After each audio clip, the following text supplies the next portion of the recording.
I want to talk about AJ Styles. This is a big story that broke earlier in the week. PW Insider was the website I first noticed to break the news that AJ Styles, it would appear, is done with TNA. They could not reach an agreement on money. Of course, it always comes down to money. I got to tell you, when I first read this, I was shocked because even last week, when I was going over some of the spoilers for the upcoming shows, which AJ is involved in, AJ is going to be on TNA television in some form or fashion at least through the second week of January. Okay, that's how much TV they've taped already. And I don't want to get into the spoilers here for the people who don't want to know, but you look at some of the things they did, and in one respect, looking back now, it kind of does make sense why they did what they did, but just his level of involvement. This is the top babyface in the company. Everything has been built around this guy for the last few months. They've been doing this storyline with him and Dixie where he's the champion and she's trying to get her belt back, and we have these Friends of AJ vignettes. He's literally been going all over the world, to Mexico and Japan, defending the title. Everything's been built around him. The 1-year chase just for him to win the belt in the first place. He is the face. Yeah, we get all this nonsense about who's the face of the WWE, and I say, who cares? Who's the face of TNA? The face is AJ Styles. He's the poster boy. He's been there since day one in 2002. He is the most important person in that company as far as the top stars that they have. He's the one most associated with that company. He's the one who's gone out there and has busted his butt for them and had some of the best matches in TNA history.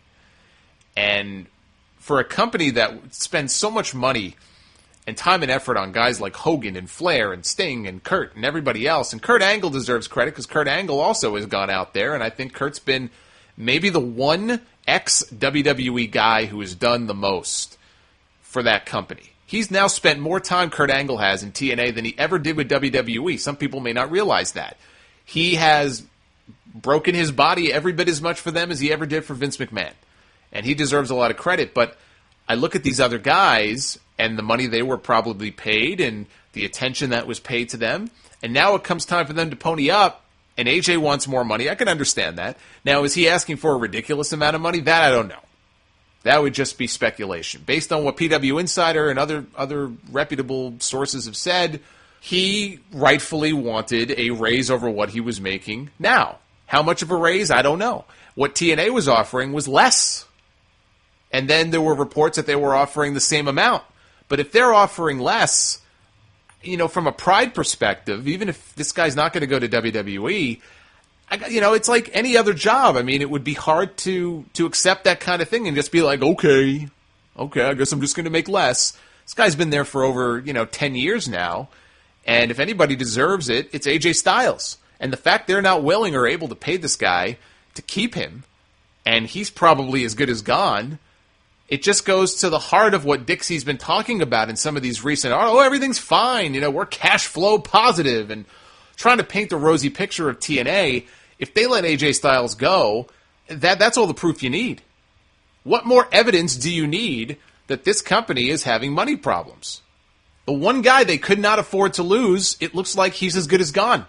Technically, the extension that he signed in his contract isn't up until Monday.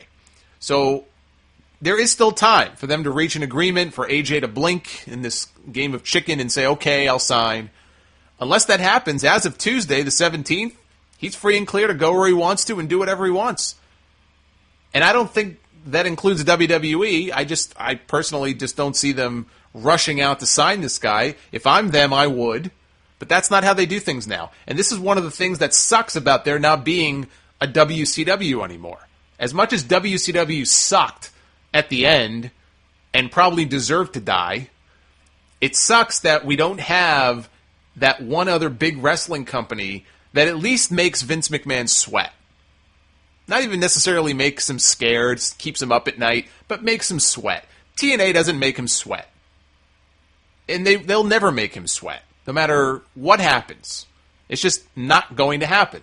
They're far too big. I don't see anybody, ever, able to sprout up from the ashes, whatever company it may be, whatever year it may be, that's ever going to give WWE a serious run for their money. WCW did. They were the biggest. They had their shot. They blew it. They died, and that's it. And now this other company is so freaking huge, I mean, it would take years and years and years for another company to come along and just build up enough of a profile to really give them a run for their money. Or somebody like Jeff Bezos or, Bill Gates or somebody would have to be like, oh, I'll get in the wrestling industry and put $50 million into a company. That's the only way Vince will ever feel threatened. And it sucks because if this were 1998, a guy like AJ Styles breaking away from, let's say, WCW, Vince McMahon would personally meet with that guy the next day. That's how Chris Jericho got signed. Chris Jericho, in the grand scheme of things, was a bit player in WCW. He was a mid-card guy. He had a lot of fans, but he was a TV champion. He was a cruiserweight champion. U.S. title at the most. That's how they positioned him.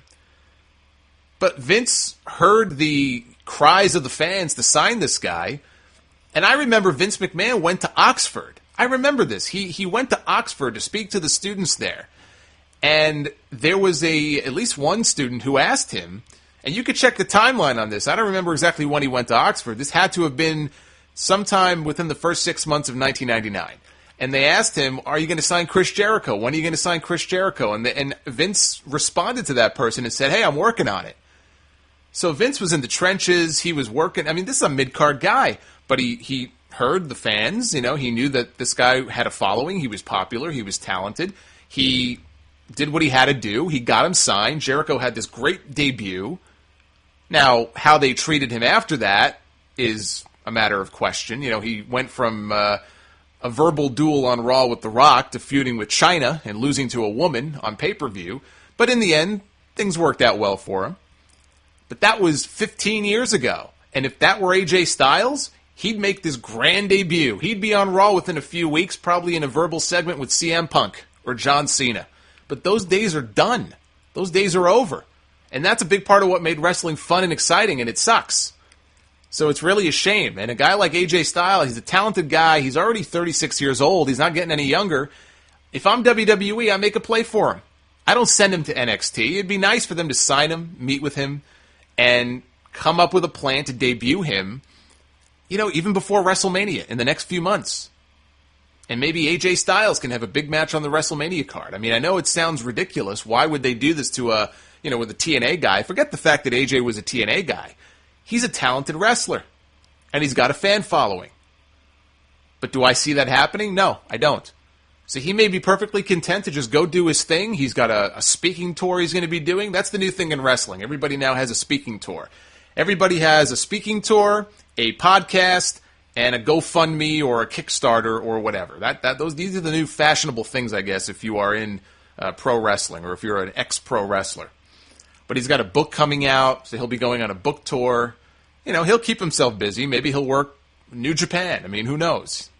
So I think, AJ will be fine. He'll find things to do. He could probably make a lot of money on the indie scene.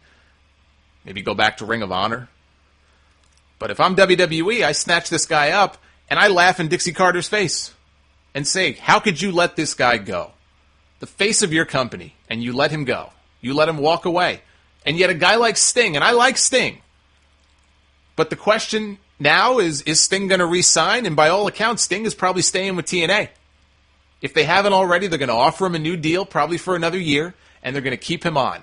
And I don't know if that money is coming from TNA or if that money is coming from Spike TV. But to me, it doesn't matter. You're willing to give Sting the money that he's looking for to keep him around, but you're not willing to go the extra mile for AJ Styles. That just seems wrong to me.